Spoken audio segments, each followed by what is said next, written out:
on est toujours prisonnier des grilles dont on dispose. Si quelqu'un, par exemple, n'a qu'une grille avec deux possibilités, il va chercher à faire entrer tout ce qu'il voit dans cette grille.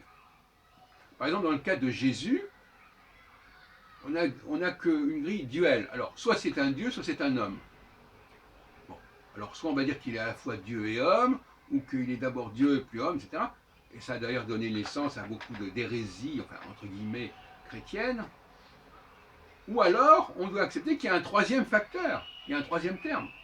C'est-à-dire que Jésus n'est ni un Dieu, ni un homme, il est un être adamique, moi j'appelle ça adamique, un androgyne, un être qui est entre les deux et qui ne peut pas être réduit ni vers le haut ni vers le bas. Et donc finalement, quand on dit oui, Jésus a voulu se faire homme, etc., non, non, il a sa structure propre, il a sa personnalité propre, il a sa condition propre, qui n'est, c'est pas une question qu'elle a évolué ou pas évolué, il appartient à un groupe particulier, qui est le groupe adamique, et qui est une humanité particulière, qui n'est pas l'humanité basique, et qui n'est pas non plus, bien entendu, celle des dieux qui ont construit tout cela.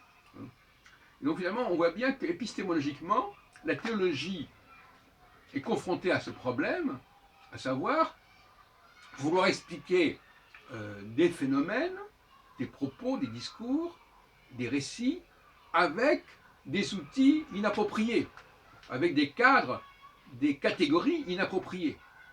Et je crois que c'est là qu'il va falloir réfléchir, n'est-ce pas? De même que tout à l'heure je disais, on ne peut pas réfléchir sur l'humanité si on n'a pas compris ce qu'est la machine, et dans quelle mesure la machine, euh, au fond, elle est le reflet, le miroir d'une certaine humanité, sinon pas l'inverse.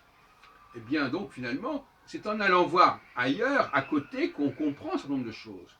Par exemple, moi, dans mes travaux sur Nostradamus, c'est en allant voir des périodes postérieures à Nostradamus que j'ai compris qu'il y avait des choses qui étaient attribuées, qui étaient en fin de compte antidatées et qui dataient de beaucoup plus tard. Donc, il faut toujours aller se balader un peu à côté pour pouvoir trouver des éléments de comparaison et pour rétablir les choses dans leur véritable contexte.